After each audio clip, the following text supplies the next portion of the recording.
오늘 이 시간 우리가 읽은 이 본문을 통해서 예수님의 제자가 된다는 것이라는 제목으로 하나님의 말씀, 진리의 말씀을 전하도록 하겠습니다. 교회에는 예배에 참석하는 사람도 많고 찬양을 부르는 사람도 많고 예수님을 안다고 말하는 사람도 참으로 많습니다. 하지만 정작 예수님의 제자는 잘 보이지 않는 시대를 살아가고 있습니다. 예수님께서는 나를 믿어라 라고만 말씀하신 것이 아니라 나를 따르라 라고 하셨습니다. 믿음은 고백으로 시작할 수 있지만 제자는 삶으로 증명하는 것입니다. 우리는 이 시간 예수를 진정 믿는 사람인지 진정 예수를 따르는 제자인지를 돌아보는 시간을 가지기를 원합니다. 교회가 없습니까? 무수히 많은 한국 교회가 있습니다. 하지만 우리 주님이 보실 때 과연 교회가 있을까요? 그리스도인이 없습니까? 예배자가 없습니까? 무수히 많은 이들이 그리스도인이라고 고백하며 예배를 드립니다. 하지만 우리 주님이 보시기에 그리스도인도 예배자도 없는 것 같습니다. 그만큼 이 시대에 교회가 교회되지 못함과 예배가 예배되지 못함으로 그러므로 흉내나 신용만 그리스도인들이 참으로 많다는 것입니다. 예수님께서는 제자들을 이렇게 부르셨습니다. 나를 따르라 라고 말입니다. 조건도 또 어떠한 설명도 있지 않았습니다. 그저 또한 미래의 계획도 제시하지 않은 하지만 이 부르심에는 분명한 특징이 있다는 겁니다. 제자들이 선택한 것이 아니라 보명이었다는 겁니다. 제자들이 예수님을 선택해서 간 것이 아니라 예수님께 선택을 받았습니다. 그래서 예수님의 제자는 종교적인 취미나 신앙적인 취향이나 그리고 인생의 어떤 옵션으로서 받은 바가 아니요 우리들 존재요 정체성의 방향을 바꾸는 가운데 부르심으로써 우리를 제자로 부르셨다는 겁니다. 그러므로 제자가 되는 부르심 가운데는 즉각적인 반응이 요구됩니다. 성경은 그러므로 분명히 말씀하죠. 마태복음 4장 20절에는 그들이 곧 그물을 버려두고 예수를 따르니라 라고 말씀하고 있습니다. 제자가 되기 위해서는 나중에라는 말은 있을 수 없는 겁니다. 어떤 조건부로서 내가 무엇을 하고 나서나 갈까요? 라고도 말할 수 없다는 겁니다. 예수님의 부르심 앞에서 결국은 머뭇거린다는 것은 곧 거절하는 것이며 제자가 되지 않겠노라는 이야기와 같기 때문입니다. 그런데 오늘 말씀 가운데 주목할 부분이 있다면 바로 그것은 그 언급이 아무든지라고 말씀하셨다는 겁니다. 예수님의 제자가 된다는 것은 모든 믿는 믿음의 사람들, 신자들을 다 부르신 것이다 라고 이해하면 됩니다. 예수님께서는 사도들만을 부르시지도 않았고 12제자만이라고도 하지 않으셨으며 아무든지라고 분명히 오늘 말씀 가운데 말씀하십니다. 이 말씀은 곧 이렇게 들릴 수 있습니다. 너는 예가 아니고 오래 믿은 사람도 이제 막 믿기 시작한 사람도 직분이 있는 사람도 직분이 없는 사람도 저 예수님을 믿기만 한다면 제자의 부르심 가운데 들어와 있음을 우리는 기억할 필요가 있다는 겁니다. 그러므로 아무든지 나를 따르라 라고 말씀하신 가운데 해당될 수 있는 것입니다. 제자는 예수님의 옆에 서 있는 사람이 될 수 없습니다. 제자는 예수님의 뒤에 서서 예수님을 닮아가는 사람이어야만 합니다. 그런데 요즘 시대에 우리들의 신앙은 어떠합니까? 예수님을 지칭하고 예수님을 생각할 때 우리 삶을 도와주는 분 정도로 여긴다라는 겁니다. 착각이죠. 우리의 입장에서 생각하는 잘못된 신앙일 수 있죠. 하지만 제자는 예수님에 대하여 명확하게 알고 선언하며 그렇게 삶을 따라갈 필요가 있습니다. 예수님은 우리에게 구원자이십니다. 그리고 우리의 왕이십니다. 그러므로 그 예수님을 찬양하고 경배하는 가운데 그분을 따라가는 삶이 바로 제자의 삶인 것을 우리는 분명히 기억할 필요가 있더라라는 겁니다. 그러므로 오늘 말씀 가운데 제자는 바로 자기 부인으로 살아갑니다. 자기를 부인한다는 것. 오늘 23절 말씀 중요하니까 한 번 더 같이 읽어보겠습니다. 또 무리에게 이르시되 아무든지 나를 따라오려거든 자기를 부인하고 날마다 제 십자가를 지고 나를 따를 것이니라. 아멘. 결국은 자기 부인이 없다면 그는 제자가 아니다라는 겁니다. 자기 부인은 무엇입니까? 자기를 미워하라는 겁니까? 아닙니다. 자신이 주인 되기를 내려놓는 것입니다. 이유는 무엇입니까? 우리 주님이 우리의 주인이시기 때문입니다. 그런데 요즘 시대 우리의 신앙의 가장 큰 문제는 바로 이겁니다. 예수님을 믿지만 자신을 포기하지 않습니다. 하지만 제자는 어떠합니까? 내 뜻보다는 오직 주님의 뜻이 우선이고 주님의 뜻만을 기대해야 합니다. 그러므로 내 감정보다는 하나님의 말씀이 중심이 되어야 하며 내가 뭔가를 편안하고 뭔가 내 자신이 만족하기보다는 하나님의 말씀에 대한 순종함으로 많이 나아가는 것입니다. 그러므로 하나님의 말씀 가운데 순종하는 삶 속에 우리는 어떻게 합니까? 각자 자리에서 주신 바 최선을 다하는 삶이 제자로서의 삶임을 우리는 분명히 기억할 필요가 있다는 겁니다.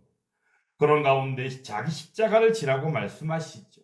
십자가는 특별한 사람이 지는 게 아닙니다. 십자가는 우리가 생각할 때 하나님의 말씀을 전하고 복음을 전하는 선교사나 지는 것이고 또한 목회자만 지는 것으로 여깁니다. 아니면 특별하게 무엇인가 하는 사람만이 지는 것으로 여깁니다. 아닙니다. 십자가는 누구든지 지어야 하는 것입니다. 예수를 믿노라 하는 제자이면, 예수님을 닮아가는 제자라면 누구든지 지어야 하는 것이 바로 자기 십자가더라라는 겁니다. 십자가는 또한 그 가운데 날마다 지는 것임을 우리는 기억해야 합니다. 십자가는 특별한 순간의 고난으로 여겨서는 안 됩니다. 일상 속에서 반복되는 순종의 자리가 십자가의 자리인 줄 믿습니다. 말하고 싶지만 침묵해야 하는 자리, 이기고 싶지만 양보해야만 하는 자리, 편해지고 싶지만 진리를 지켜야 하는 그 자리가 바로 제자의 십자가의 자리인 줄 믿습니다. 오늘 우리의 십자가는 무엇입니까? 용서하기 어려운 관계가 있을 수도 있고 내려놓기 힘든 욕심이 있을 수도 있습니다. 또한 그런 가운데 세상과 타협하지 않으려는 싸움이 될 수도 있습니다. 하지만 그 십자가를 반드시 매일 일상과 같이 지었을 때에 우리는 예수님을 따르는 삶으로서의 제자의 삶을 살고 있다라고 말할 수 있다는 겁니다. 사랑하는 여러분, 그러므로 그러한 예수를 따라가는 제자가 될 수 있기를 주님의 이름으로 축원합니다. 그런 가운데 예수님의 제자는 열매로 증명되어집니다. 요한복음 15장에는 이런 말씀이 있습니다. 요한복음 15장 8절에 너희가 열매를 많이 맺으면 내 아버지께서 영광을 받으실 것이요 너희는 내 제자가 되리라 라고 말씀합니다. 결국에 제자는 그저 말로 증명되는 것이 아니다라는 겁니다. 삶의 열매로 드러나는 것이 바로 제자임을 우리에게 똑똑히 알게 합니다. 열매 없는 제자는 결코 성경에서 언급하지 않습니다. 열매는 여기서 말하는 것이 무엇일까요? 성품의 변화를 말합니다. 관계의 회복을 말합니다. 삶의 방향성의 변화를 말합니다. 그러므로 제자는 완벽한 무엇인가를 추구하는 것이 아니라 늘 주 안에서 새롭게 변화되어지는 삶이 제자의 삶이요 그것이 열매로 드러나게 되더라라는 겁니다. 그러므로 열매는 성령의 역사를 통하여 나타나는 것이지 어느 인간이 대단해서 무엇인가 갖추어서 나타내는 업적이 아니더라라는 겁니다. 그러므로 우리는 신앙으로 고백해야 합니다. 열매는 구원의 조건이 아닌 구원의 결과로서 나타나는 일이기 때문입니다. 그러므로 제자는 열매를 자랑하지도 않습니다. 오직 그 열매를 통하여 우리는 하나님 아버지께만 영광을 돌리기 때문입니다. 누가복음 9장 24절 25절 말씀 오늘 나온 말씀이죠. 가운데 누구든지 제 목숨을 구원하고자 하면 잃을 것이고 누구든지 나를 위하여 제 목숨을 잃으면 구원하리라라고 말씀합니다. 사람이 만일 온 천하를 얻고도 자기를 잃든지 빼앗기든지 하면 무엇이 유익하겠느냐라고 말씀합니다. 왜 붙들수록 잃게 됩니까? 사람은 뭐 본능적으로 어떠합니까? 자기 목숨, 자기 삶, 자기 안전을 붙들기 마련입니다. 이것을 하는 사람이 욕을 먹을 이유는 전혀 없습니다. 왜냐하면 사람이라면 어느 누구든지 그러한 것이 마땅하기 때문입니다. 하지만 예수님께서는 말씀하십니다. 그렇게 붙들면 어떻게 된다? 결국 잃게 될 것이다 라고 말씀합니다. 이유는 무엇이겠습니까? 우리의 인생은 하나님을 떠난 상태로는 결코 보존되지 않기 때문입니다. 그러므로 우리가 제 아무리 붙들려고 한들 그것을 붙들 수가 없는 것입니다.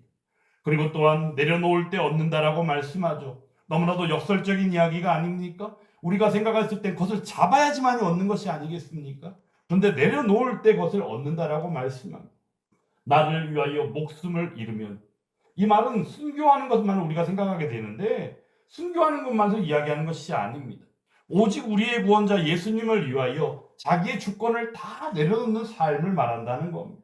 그렇게 했을 때 어떻게 한다? 우리의 인생이 결국은 제자를 찾게 되더라라는 겁니다. 온천하를 얻고도 라고 말씀하죠. 세상의 가치와 예수님의 제자의 삶이 서로 충돌하는 장면입니다. 서로 충돌할 때 우리가 생각하는 것은 바로 무엇이겠습니까? 유익함이 전혀 없습니다. 이유는 바로 무엇이겠습니까? 세상은 우리가 얻을 수 있는지 모르겠지만 그 가운데 우리가 영혼을 바라보며 그 생명의 가치를 결코 알지 못하기 때문입니다. 예수님께서는 세상의 성공 자체를 가지고 죄라고 하신 적은 없습니다. 하지만 그럼에도 불구하고 예수님의 제자는 어떠한 이익을 추구하는 것이 아니라 그 의미요, 그 삶 가운데 아버지의 영광만을 바라보고 살아가는 것이 바로 제자이기 때문입니다. 그러므로 예수님의 제자에게는 성공의 추구가 아니라 오직 말씀에 대한 순종으로서 최선을 다하는 것 외에는 없습니다. 오늘 26절 말씀에 같이 한번 또 읽어볼까요? 누구든지 나와 내 말을 부끄러워하면 인자도 자기와 아버지와 거룩한 천사들의 영광으로 올 때에 그 사람을 부끄러워하리라. 아멘. 이렇게 말씀하죠.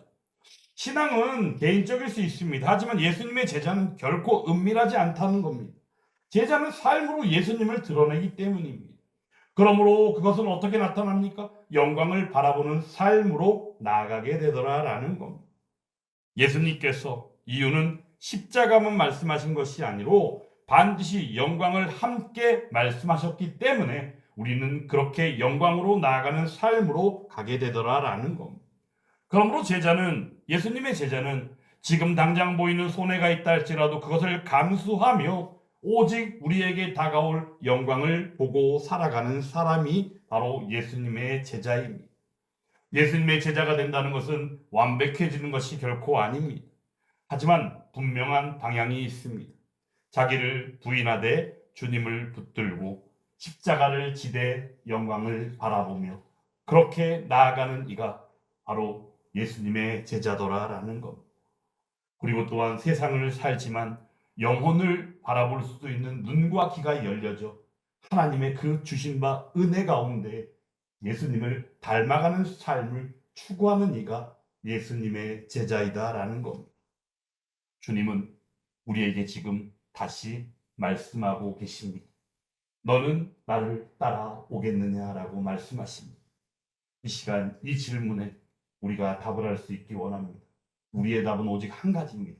아멘밖에 없습니다. 우리는 기도할 때 예수님의 이름으로 기도합니다. 아멘 하듯이 예수님이 우리를 부르실 때에도 우리의 대답은 여러 가지가 있을 수 있겠지만 오직 우리의 대답은 아멘으로 화답함으로 아버지의 영광 가운데 나아가야 될 줄 믿습니다. 이렇게 다시 예수님의 제자의 자리를 인식하고 제자의 삶을 사는 회복의 역사가 함께하는 예수 함께 교회가 되고 그 가운데 함께하는 성도들이 다 되시기를 주님의 이름으로 축원합니다.